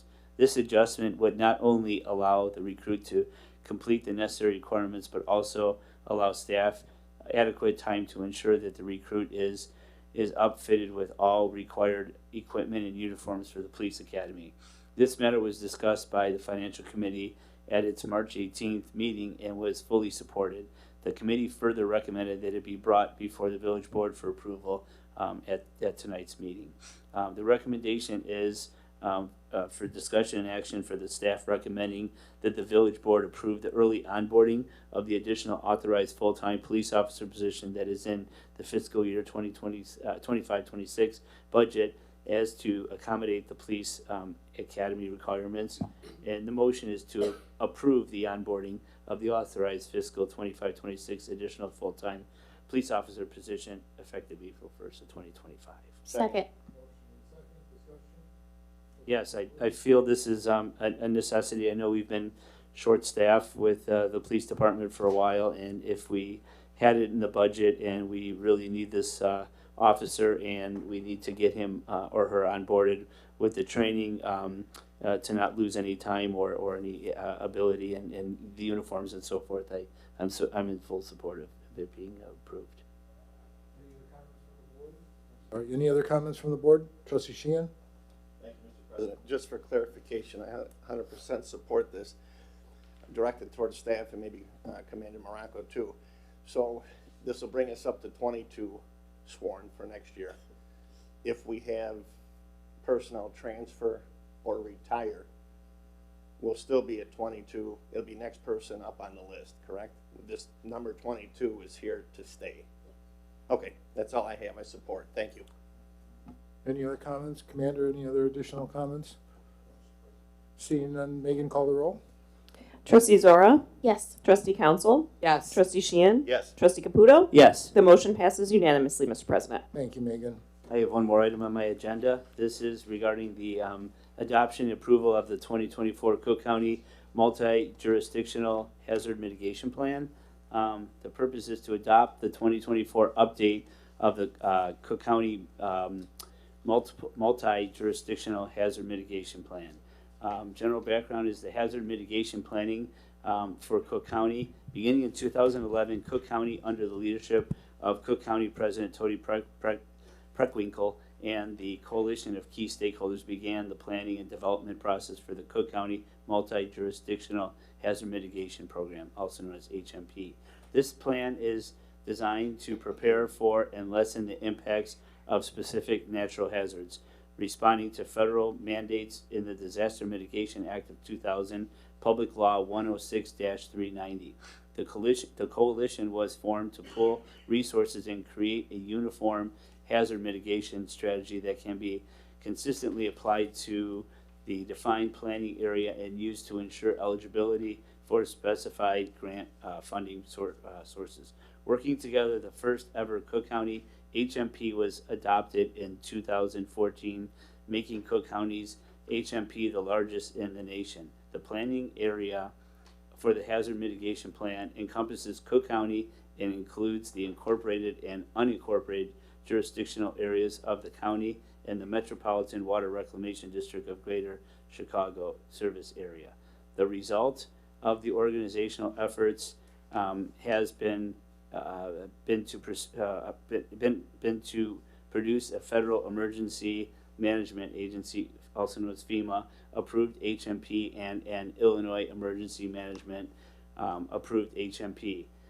Completion and adoption of the HMP has allowed all participating jurisdictions and partners to be eligible to receive grant funds through the hazard mitigation program. Right now I'm going to turn it over to Fire Chief Magos to give some input, and then I'll come back and finalize the discussion. Thank you. Yeah, I'm just going to go over a few items for those of you who don't know the history of the plan. The village was very involved back in 2011 through 2014 with Cook County government and their board in developing the Cook County hazard mitigation plan. It was their first ever. One of the reasons for our involvement again is to secure funding, and that's why Cook County took this project on with the consultant that kind of led the way. If I remember correctly, the plan actually had to be adopted. We had to be part of the plan to get our funding for our emergency generator in the back. It was obtained through a grant. In 2014, Cook County adopted their first ever plan. It's in actually two different sections. Volume 1 is the Cook County plan for the whole county, which is something like 400 some pages. And then each municipality or government entity that was part of the plan had to have their own annex, which is included in your board packet tonight. Cook County, again, requires that we adopt this plan. Actually, FEMA requires it. Every community that's part of the plan has to formally adopt it. After the 2014 plan, we adopted the 2019 plan. There's annual updates. Last year in 2024, the next 5-year adoption or plan, and we participated in that planning project and got our annex updated.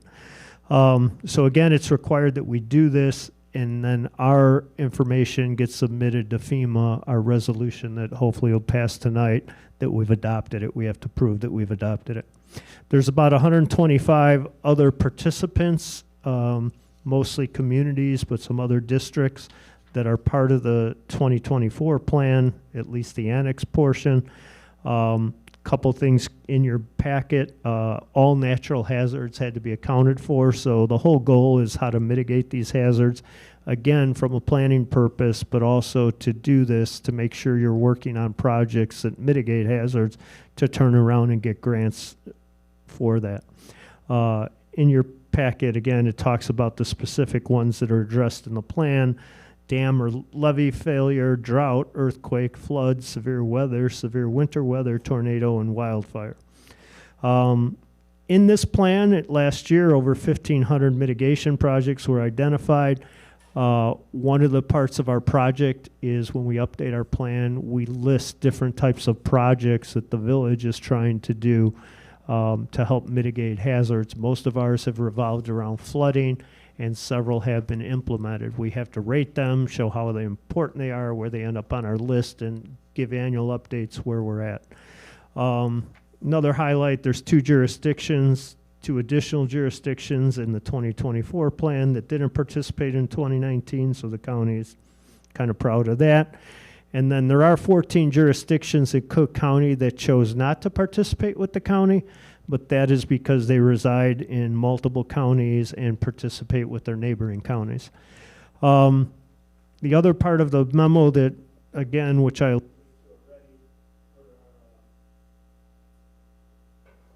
there we go. There are actually, again, two sections: the main section, volume 1, and section 2, or volume 2, which is our individual annex. Again, if you want to take the time, you are feel free, if you haven't already.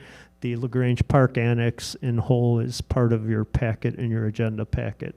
And it shows the specific things we worked on and where we're at as of today.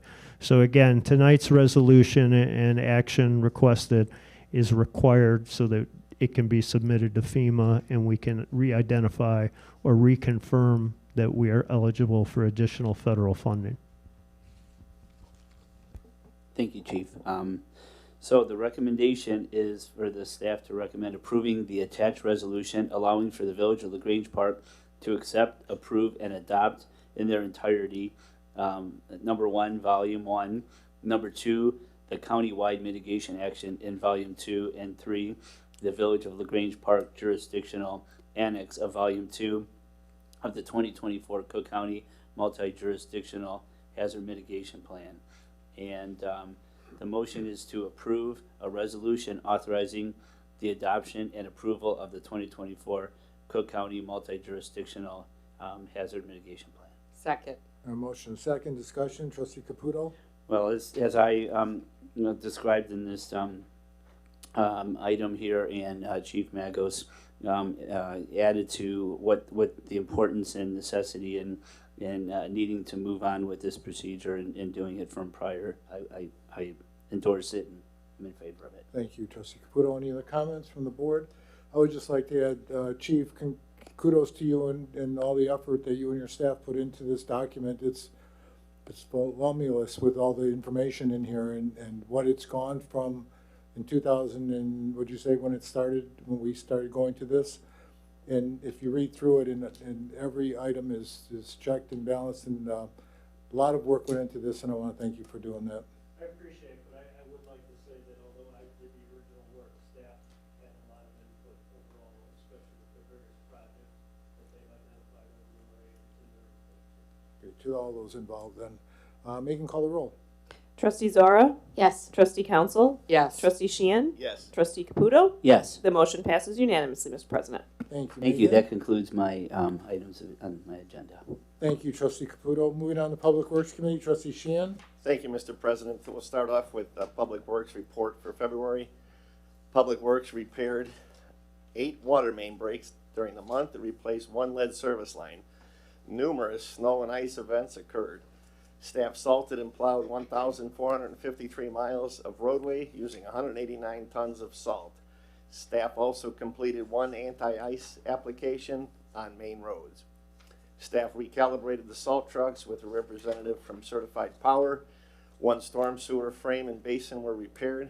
Staff removed 7 declining trees from parkways and completed in-house trimming program for the cycle year. Staff attended Public Works Steering Committee at IRMA to discuss goals for the spring meeting. Street patches were completed along with pothole repairs. GIS work is continued collecting data on village-owned assets along with continued training throughout the village. Water meters were read in section 1 and 2 as the village transitions to monthly billing. 15 monthly bacterial water samples were taken along with quarterly stage 2 samples. Various water and sewer work orders were completed along with resident tree concerns and general construction inquiries. Routine maintenance of the department's fleet and equipment was completed, as well as to police and fire vehicles. Next, we have the village dump yard improvement. Purchase of concrete blocks for designated storage from Ozinga Brothers, Inc. The purpose is to approve a not to exceed amount of $30,000 from the fiscal year 24-25 budget to purchase concrete dividing blocks from Ozinga Brothers, Inc. of Melrose Park. General background: last year many upgrades were completed to the village's dump yard, including a camera system and full fence enclosure with a remote gate entrance. The next phase is to create designated location for materials which they are stored. This will make a well-organized facility and prevent contamination from materials being leached and mixed with together. Concrete blocks are the perfect choice for our facility due to their strength, durability, and flexibility in design. Concrete blocks come in a variety of shapes and sizes, along with Ozinga corner locking blocks to add strength and maintain positioning. Just as other Ozinga materials, Ozinga's concrete blocks are high quality, sustainable, and long lasting, with a PSI rating of between 3,000 and 4,000 PSI. Creating these storage bins will allow a cleaner and more organized dump area, giving staff a needed storage solution. We have a pricing sheet for a variety of concrete blocks from Ozinga Brothers enclosed in our packet. Due to the limited number of concrete block material suppliers in the area, village staff solicited proposals from other concrete material suppliers and received 1 other proposal from 48 barriers of Springfield, Missouri. However, Ozinga Brothers are the only local supplier to offer interlocking blocks in freshly poured concrete, not recycled concrete, which are superior product to the typical concrete blocks offered by the other supplier. Therefore, the village staff recommends the waiver of the competitive bidding process and the purchase of the concrete blocks from Ozinga Brothers based on the technical specifications for the interlocking concrete block system offered by Ozinga Brothers and the quality of the concrete block.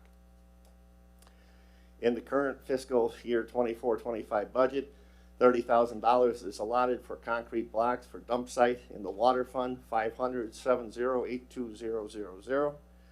Staff recommends approving a waiver of the competitive bid process and the purchase of concrete blocks for use at the village's dump yard in fiscal year 24-25 budget in the amount not to exceed $30,000 from Ozinga Brothers, Inc. at the village board meeting tonight. In order to waive the competitive bidding and approve the purchase, a 2/3 majority vote by the village board is required. Therefore, Mr. President, this time I make a motion to waive the competitive bidding process in lieu of solicitation of competitive proposals and approve the purchase of interlocking concrete blocks from Ozinga Brothers, Inc. for the use at the village dump yard in the amount not to exceed $30,000. Second. Motion and a second. Discussion. Trustee Sheehan? Thank you, Mr. President. First off, I'd like to thank Director Ratty for taking time out of his schedule yesterday to talk about the 5 items we have before us tonight. Definitely gave me some insight on what we're looking at, and I greatly appreciate his input and advice or guidance. I support this. Ozinga Brothers is good. It sounds like a quality brick, long-lasting. Director Ratty, I don't know if you want to add about how it's going to get dropped off and set up, but that should all be in-house, so that's good. Therefore, I support it. Thank you, Trustee Sheehan. Any other comments from the board? Just a quick comment. This, and along with the other bid waivers tonight, we need 4 affirmative votes. So Correct, 2/3. 2/3. Director Ratty, any comments?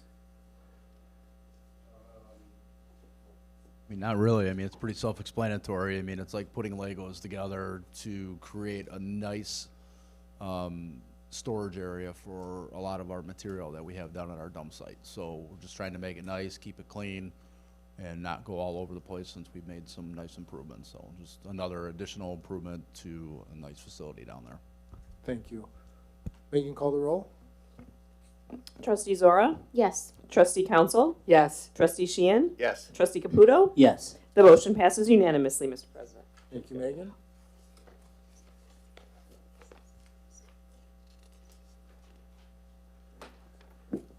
Okay, next we have the 2025 landscape maintenance contract renewal with Landscape Concepts. To approve and not to exceed amount of $26,000 for the landscape maintenance contracts, lawn maintenance, flower bed maintenance, butterfly garden maintenance, and lawn maintenance at the water plant from April 15, 2025 through November 30, 2025. Contractor assistance is needed to perform lawn mowing and flower bed landscape maintenance in various areas throughout the village to allow Public Works employees to perform other tasks. Landscape Concepts also provides service for unplanned services such as vacant property maintenance. The village current contractor, Landscape Concepts Management, has agreed to a price increase of 1.75 per contract over last year's contract price. They have also included pricing through 2027 with a 3-year contract. A 3-year contract includes a 0% raise in year 2 and a 2.8% total contract increase for the 3rd year. You see the breakdown in prices for the 3 years for the flower beds, lawn maintenance, butterfly gardens, and you see the totals. Landscape Concept has worked with the village for numerous years, accommodating the changes we have made to maintain the landscape of the village. They also provide us with excellent service and communications to enhance and complete our goals. Our landscape program is unique due to the diversity of maintenance types and vast locations spread throughout the village. Over years of being our contractor, Landscape Concepts has developed routes and schedules to effectively complete our distinctive program. In the fiscal years for the operation of this contract, $20,000 is allotted in the general fund, $170,60150, and $6,000 in the water fund, $570,60100 for landscape contracts. Staff believes that it's in the best interest of the village to retain the services of the Landscape Concept Management, Inc. in a not to exceed amount of $26,000 at tonight's meeting. Therefore, make a motion to approve a resolution approving the waiver of the competitive bid process and authorizing the approval and execution of a vendor contract with Landscape Concepts Management for landscaping services for the 2025 landscape season, with options to renew for the 2026 landscape season and the 2027 landscape season, and authorizing the expenditure of village funds in an amount not to exceed $26,000 to pay for the 2025 landscape season services. Second. Motion and a second. Discussion. Trustee Sheehan. Thank you, Mr. President. I support this. They do a great job. The pumping station and other locations throughout town almost look like golf course quality at the end of the season when they're done. It's nice. They do a good job. I support this. Any other comments from the board? Seeing none, Megan, call the roll. Trustee Zora? Yes. Trustee Council? Yes. Trustee Sheehan? Yes. Trustee Caputo? Yes. The motion passes unanimously, Mr. President. Thank you, Megan. Okay, next we go to the fiscal year 24-25 Parkway Tree Planting Program. Purchase of Parkway trees from St. Aubin Nursery. The purpose to approve a not to exceed amount of $40,000 from the fiscal year 24-25 budget to purchase and plant Parkway trees from St. Aubin Nursery of Irene, Illinois. Established in 1913, St. Aubin Nursery is a wholesale plant grower in north central Illinois. St. Aubin specializes in native trees, shrubs, and evergreens, and provides the delivery and planting service of these trees. Pardon me. St. Aubin has consistently provided quality trees to the village for over the 6 years of planting. Public Works updates planting throughout the village utilizing GIS technology to determine the best suitable tree for a particular space. Currently, 13 species of trees are identified as ideal for planting in our parkways, which provides a variety of trees to help diversify our urban forest. Staff reviewed the Suburban Tree Consortium's pricing and confirmed that it is higher than St. Albans. In the current year, fiscal year 24-25 budget, $10,000 is earmarked in for the resident purchase program and another $30,000 for the village program in the Public Works budget 170-60500. A pricing sheet from St. Albans Nursery is enclosed. Therefore, village staff recommends the waiver of the competitive bid process and the purchase of the trees from St. Albans Nursery, which includes the planting of the trees in the village's parkway by St. Albans Nursery personnel based on more favorable pricing schedule for the parkway trees.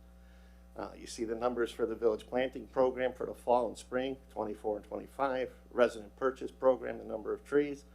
Staff recommends approving a waiver of the competitive bid process and the purchase of parkway trees from St. Albans Nursery and the planting of such trees by St. Albans Nursery at a cost not to exceed $40,000 payable from the fiscal year 24-25 tree planting program budget at tonight's meeting. In order to waive the competitive bidding and approve the purchase, a 2/3 majority vote by the board is required.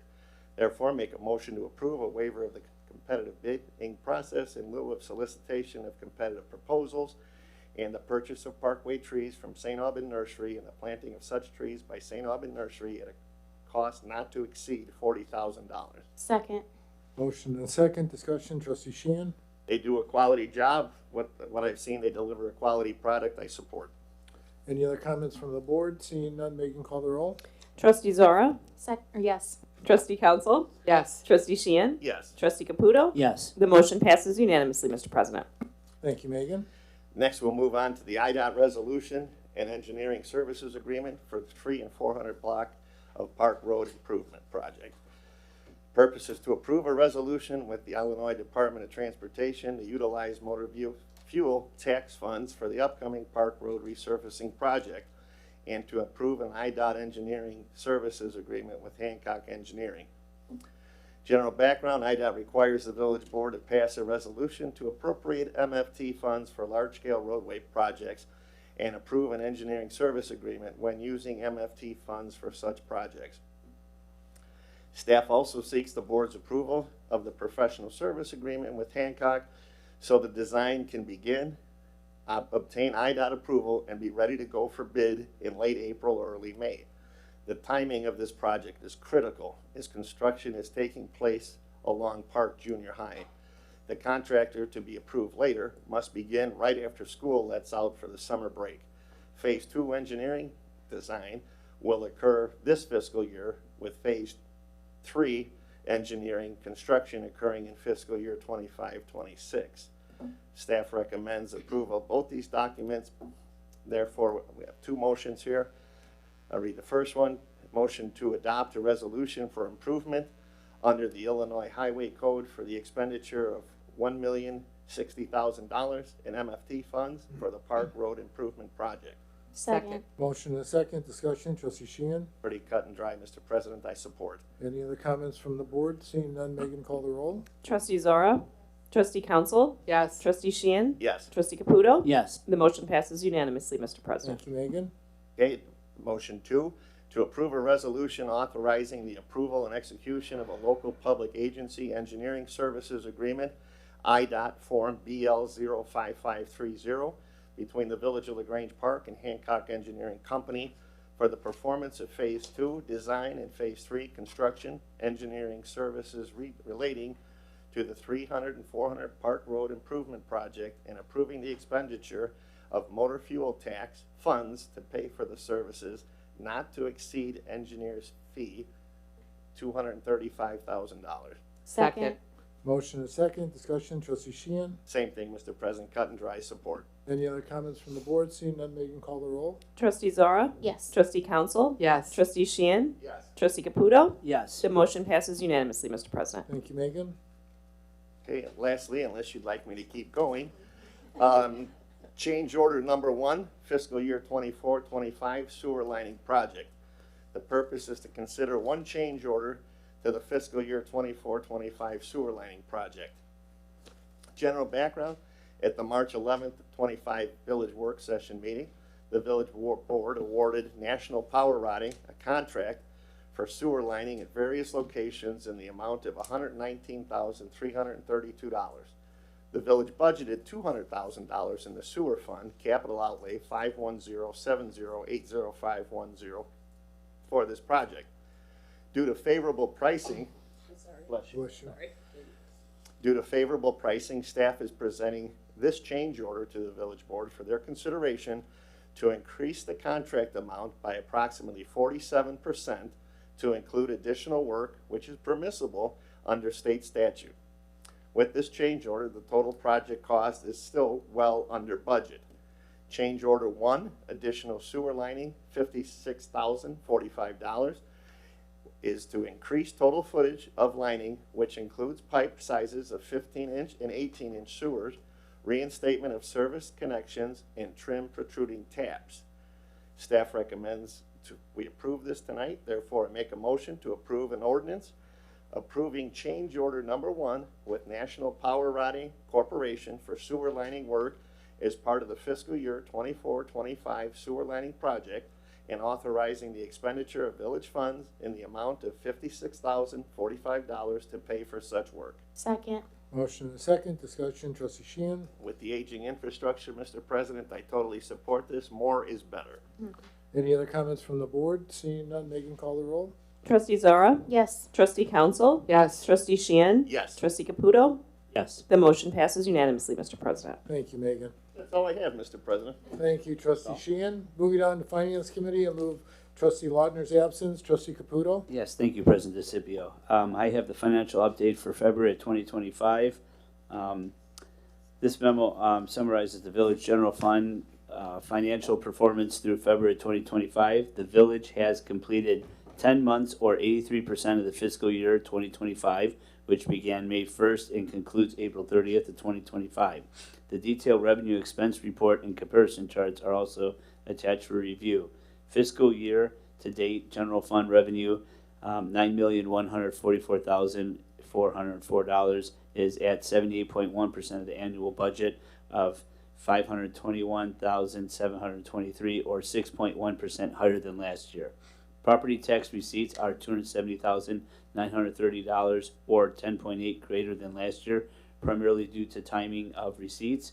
Other local taxes are lower by $38,078, or 4.1%, primarily due to declines in natural gas and telecommunication taxes, as well as cable franchise fee payments. The natural gas tax is volatile and moves with the market prices and weather. Telecommunication tax continues a long-term decline due to the move to more data-driven technologies.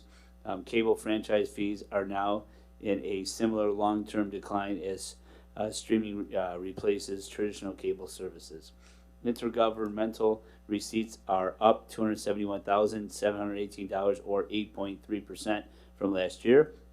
Sales tax and income tax continue to trend higher, while use tax and personal property replacement tax are lower. The Illinois Municipal League, IML, recently updated their state shared revenue estimates. The income tax estimate continues an upward trend, while the state use tax and personal property replacement PPRT taxes include steep declines. We anticipate the PPRT decline from the Illinois Department of Revenue notifications regarding their accounting adjustments. The state use tax decline was also anticipated due to the sales tax legislation, which moved taxes on some out-of-state and online purchases from the use tax to the state and local sales taxes. However, the decline has been more than expected. Based on the IML estimates, the state use tax and PPRT will be below the amount we budgeted for the fiscal year 24-25, while income tax will be above budget. Licenses and registration fees are $5,176, or 1.9% lower than last year. Permit receipts are $84,249, or 20.7% lower than the prior year, due primarily to large new construction projects last year. Charges for services are $25,347, or 3.2% lower than last year. We are working with the village's ambulance billing service to determine the cause for a decline in ambulance fee payments in recent months. Fine revenue is $52,959, or 81.1 higher than last year due to parking and compliance tickets. And miscellaneous revenue is $78,966, or 20.4% greater than last year due to the increased interest income. Let's see. Total general fund expenditures of $8,579.65 are at 78.2% of the annual budget, and $499,857, or 6.2% greater than last year. The increase is primarily due to personnel cost, police pension contribution, tree maintenance, and paramedic services. All departments are within budget expectations. And that concludes my report. Thank you, Trustee Caputo. Okay, moving on to other reports, or village clerk. Thank you, Mr. President. Just one more reminder that April 1st is Election Day. The polls will open at 6 a.m. and close at 7 p.m.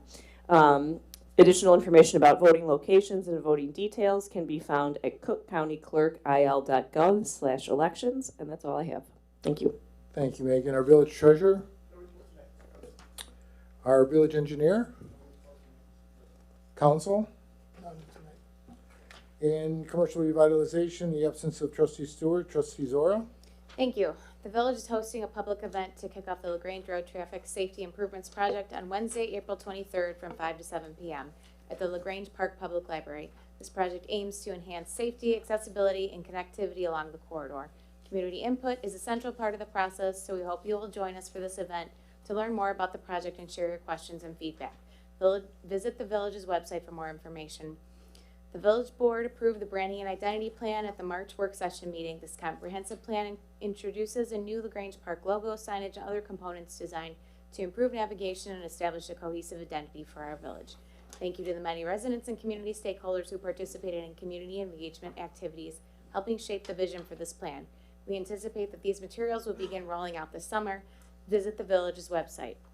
The next Commercial Revitalization Committee meeting will take place on Tuesday, April 22nd at 6:15 p.m. at Village Hall. Upcoming topics include upcoming streetscape projects around the Village Market and 31st Street. Businesses and members of the public are invited to attend and provide input on how the village can best support new and existing businesses and enhance commercial areas in LaGrange Park. I have one item for discussion and action. The village was awarded an IDOT SPR grant providing $180,000 in federal funding for planning and programming efforts along the 31st Street corridor. The project aims to enhance transportation safety, accessibility, economic vitality, and sustainability along this critical community corridor. The total cost of the project is estimated $225,000. The SPR grant requires a local match of 20%, totaling $45,000. The additional funds are budgeted in the 31st Street Barnesdale TIF District. The use of TIF District funds to pay the village's local match funding obligations under the SPR grant qualifies as eligible redevelopment project costs. Per the TIF Act, approval of the local match funding will ensure compliance with SPR grant obligations and maximize utilization of federal and state funds. The scope of services for this item was presented to the village board on the August 27, 2024 village board meeting. The village board was supportive of the project scope, which was approved as submitted by IDOT for the SPR grant. Staff recommends approval of the ordinance authorizing the allocation and expenditure of the $45,000. I'd like to make a motion to approve an ordinance authorizing the allocation of village local matching funds for the Illinois Department of Transportation statewide planning and research funding grant for the 31st Street Corridor Plan project and authorizing the expenditure of 31st Street and Barnesdale TIF districts in the amount of $45,000 to be used for the local matching funds. Motion second, discussion. Trustee Zora. Yes, thank you. I mean, I think it's great that we got $180,000 grant, and we just have to match 20%, which is $45,000. So I definitely in favor of this, and I think we should do it. Thank you, Trustee Zora. Any other comments from the board? Megan, call the roll. Trustee Zora. Yes. Trustee Council. Yes. Trustee Sheehan. Yes. Trustee Caputo. Yes. The motion passes unanimously, Mr. President. Thank you, Megan, and thank you, Trustee Zora. Thank you. I just have a couple items. Next Wednesday is IML Lobby Day in Illinois Municipal League. Julie and I will be heading down on Tuesday night, and Trustee Zora and Maggie will be heading down on Wednesday. Looking for the great opportunity to meet with our legislators and IDOT and all the people that are involved in I think one of the comments that was made at our last meeting when we were talking about the budget and the funds we have been receiving is because of the plants, the seeds that we planted along the way over the course of the last 10, 15 years with our legislators. They become to know us. They're part of our community. You know, the Speaker of the House, Welch, and LaShawn Ford have been very generous to us, and we want to continue that with the big projects that we have coming up. I want to thank staff and council and everyone up at the board for all the hard work that they do every day. And tomorrow is a special day too, as was Emma's day today. You know, with her birthday, we've got a special birthday tomorrow with our village manager, Julia. So on behalf of the board and staff, I'd like to wish you a very happy birthday tomorrow, and have a great, what meeting do you have tomorrow? The LTAC meeting. Should be a great birthday. Public participation. Anyone care to address the board? Okay, yes.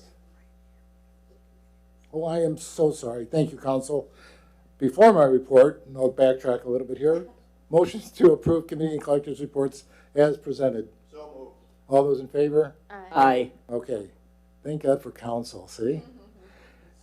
Moving on to public participation, seeing none. Any new business from the board? Motion to move into closed session, Trustee Zora.